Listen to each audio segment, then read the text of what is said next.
আলোক নিরঞ্জন, সাধুকে কিছু দান কর মা। এতে আমার কি লাভ? তুই তোর বাবা মায়ের নাম অনেক উজ্জ্বল করবি। নাম উজ্জ্বল? 376টা কেসের মধ্যে 300 খানা কেস আমার উপর চলছে। কোনো ব্যাপার নয় মা, একদিন দেখবি তুই নিজের চেষ্টা অনেক বড় বাড়ি বানাবি। এবার তো কিছু দান কর বাবাকে। আগে আমাদের অনেক বড় বাড়ি ছিল, এখন নিজে চেষ্টা করে ভাড়া বাড়িতে গিয়ে থাকি। এমন কি চেষ্টা করলি মা? অনেক লটারি কাটতাম। আরে তোর বাবা মা অনেক খুশি থাকবে, এবার তো কিছু নিয়ে আয়। যবে থেকে বাবা মার বিয়ে হয়েছে তবে থেকে বাবার মধ্যে অশান্তি হচ্ছে। আজকে তো আমার মা আমার বাবার মাথা ফাটিয়ে দিয়েছে শিলনোড়া দিয়ে, আর এখন সে হাসপাতালে ভর্তি আছে। এই তোর একটা ছোট বোন আছে না? আরে সাধু বাবা, তুমি কি করে জানলে? বাবা সব জানে।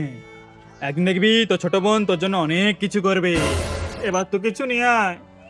অনেক কিছু তো করেই ফেলেছে। কি? 2 বাচ্চার বাবাকে নিয়ে পালিয়ে গেছে। তোর মৃত্যু অবধি তোর বর তোর সাথে থাকবে, এবার তো কিছু নিয়ে আয়।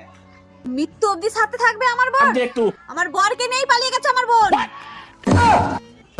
তুই মরছিস না কেন? তুই বেঁচে আছিস কেন? তুই মরতেই তো যাচ্ছিলাম, মাঝখান থেকে